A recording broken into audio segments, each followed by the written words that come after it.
बुद्ध आणि त्यांचा धम्म या पुस्तकाचे वाचन. सारिपुत्त आणि मोगलान यांचे प्रवर्तन.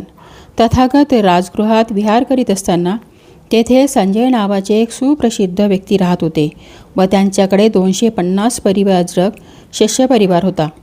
या शिष्यांच्यामध्ये सारिपुत्त व मोगलान नावाचे 2 तरुण ब्राह्मण शिष्य होते. संजय यांच्या उपदेशाने त्यांचे समाधान झाले नव्हते. ते दोघे अधिक उच्च चांगल्या तत्त्वज्ञानाच्या शोधात होते.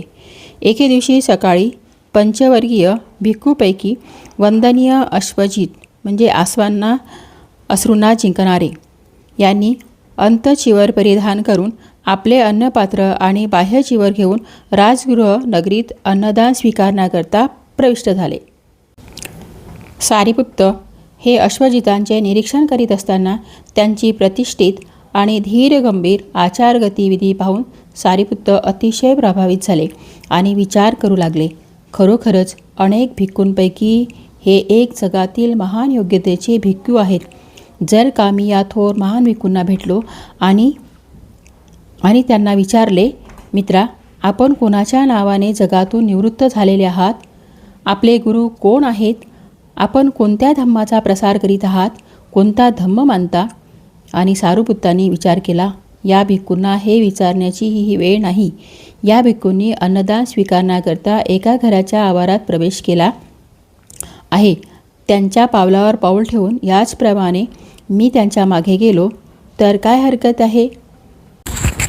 राजगृह नगरीतून अन्नदान स्वीकृती यात्रा केल्यानंतर आदरणीय अश्वजित प्राप्त अन्न ग्रहण करून परत आले. ज्या ठिकाणी अश्वजित होते त्या ठिकाणी सारिपुत्त पोहोचले. त्यांच्यासमोर उभे राहिले आणि त्यांना अभिवादन करून आदराने त्यांच्याशी बोलून त्यांच्या सानिध्यात उभे राहिले. वंदनीय अश्वजितांच्या सानिध्यात उभे राहून भ्रमंती करणारे तपस्वी सारिपुत्त यांनी वंदनीय अश्वजितांना विचारले, मित्र हो, आपली मुद्रा शांत आहे, रूप शुद्ध आणि तेजस्वी आहे. आपण कोणामुळे जगातून निवृत्ती स्वीकारली आहे? आपले गुरु कोण आहेत? आपण कोणता धर्म मानता? वंदनीय अश्वजित म्हणाले, मित्र, शाक्यकुल प्रवजित एक महान श्रमण आहेत. मी त्या महान तथागताच्या नामे परिवज्रित झालो आहे आणि तथागताच्या धम्माचे मी आचरण करीत आहे. वंदनीय भिक्खू, आपल्या गुरुचा कोणता सिद्धांत आहे व त्यांनी आपणास कोणता उपदेश केला आहे? मित्रा, मी एक फक्त शिष्य आहे आणि मी नुकताच सद्धम्मात प्रविष्ट झालो आहे. धर्म विनय ग्रहण केला आहे आणि तथागत बुद्धांचा धम्म आणि शिष्यत्व नव्याने स्वीकारला आहे. मी तुला तपशीलवार माहिती देऊ शकणार नाही, परंतु धम्माचा सारांशने थोडक्यात अर्थ मी सांगू शकेन. यानंतर परिव्राजक सारिपुत्त आदरणीय अश्वजित यांना म्हणाले, ठीक आहे, आपणास योग्य वाटेल तसे थोडक्यात किंवा अधिक विस्ताराने धम्म सांगा आणि त्यांचा अर्थ सांगा. मला फक्त मतितार्थ हवा आहे. शब्दाचे अवडंबर कशाला? आदरणीय अश्वजित यांनी सारिपुत्तांना तथागतांच्या उपदेशांचा सारांश समजावून सांगितला आणि ते ऐकून सारिपुत्ताचे संपूर्ण समाधान झाले. सारिपुत्त आणि मोगलान हे जरी सख्खे भाऊ नव्हते तरी ते सख्या बंधूप्रमाणे राहत असत. त्यांनी तसे एकमेकांना वचन दिले होते. ज्यास सत्य प्रथम गवसेल त्याने दुसऱ्याला ते सांगावे असे त्यांच्यामध्ये परस्परात ठरले होते. पूर्वी ठरल्याप्रमाणे मोगलान जेथे राहत होते तेथे सारिपुत्त पोचले. सारिपुत्तांना पाहून मोगलान म्हणाले, मित्रा, तुझी मुद्रा शांत आहे, तुझे रूप शुद्ध आणि तेजस्वी आहे. खरोखरच तुला सत्य सापडले आहे का?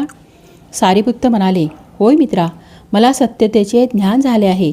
यानंतर मोगलानांनी विचारले, मित्रा, हे ज्ञान तुला कसे झाले? यानंतर सारिपुत्ताने त्यांना अश्वजितांसोबत झालेला मुलाखतीचा वृत्तांत कथन केला. त्यानंतर मोगलान सारिपुत्तांना म्हणाले, मित्रा, चल आपण जाऊन तथागतांना भेटूया. तथागत बुद्धच आपले गुरु होऊ शकतील. सारिपुत्त उत्तरले, मित्रा, हे 250 परिव्राजक आपल्याकरिता व आपल्यामुळेच येथे राहत आहेत व ते आपला आदर करून आपले म्हणणे मानतात. आपण तथागताचे शिष्यत्व स्वीकारण्यास जात आहोत हे त्यांना सोडून जाण्यापूर्वी सांगू, मग त्यांना योग्य वाटेल त्याप्रमाणे ते वागतील. सारिपुत्त व मोगलान परिव्राजक होते तेथे गेले आणि त्यांना म्हणाले, मित्र हो, आम्ही तथागत बुद्धांना शरण जाणार आहोत व तेच आमचे गुरु आहेत. ते परिव्राजक म्हणाले, आम्ही आपणामुळेच येथे राहत आहोत आणि आपणालाच मानित आहोत. जर का आपण त्या थोर महाश्रमण यांच्या मार्गदर्शनानुसार परिशुद्ध कुशल जीवन जगणार असाल तर आम्ही देखील तोच मार्ग स्वीकारू. यानंतर सारिपुत्त आणि मोगलान जेथे संजय राहत होते तेथे गेले.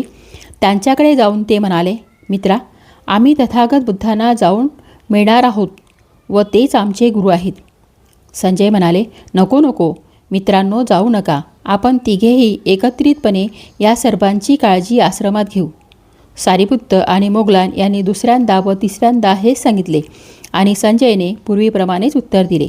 यानंतर 250 परिवाजकांना सोबत घेऊन सारिपुत्त आणि मोगलान तथागत बुद्ध जेथे विहार करीत होते त्या राजगृहातील वेळूवनात पोचले. सारिपुत्त आणि मोगलान दुरूनच येत असताना तथागतांनी पाहिले व त्यांच्याकडे पाहून भिक्खूंना म्हणाले, भिक्खुओ, ते पहा, 2 सोबती मित्र येत आहेत. आणि सारिपुत्त व मोगलान यांच्याकडे हात दर्शवित म्हणाले, हे दोघेही तथागतांच्या श्रावणकारामध्ये प्रमुख आणि श्रेष्ठ शिष्य होतील. हे दोघेही तथागतांच्या सद्धम्माचे सरसेनापती होतील. वेळूवनात पोचल्यावर तेथे तथागत बुद्ध होते. तेथे ते गेले आणि बुद्धांच्या समोर जाऊन त्यांनी बुद्धांना साष्टांग प्रणिपात केला आणि आपले मस्तक तथागतांच्या चरणावर ठेवून तथागतास म्हणाले, महाकारुणिक तथागतांनी आम्हाला धम्मदीक्षा द्यावी. येही भिक्खवे म्हणजे भिक्खूंनो या, संघात दाखल झाले हे दर्शविणाऱ्या नेहमीच्या सूत्राचे उच्चारण तथागतांनी केले आणि सारिपुत्त, मोगलान आणि 250 जटिल बुद्धांचे अनुयायी झाले, भिक्खू झाले.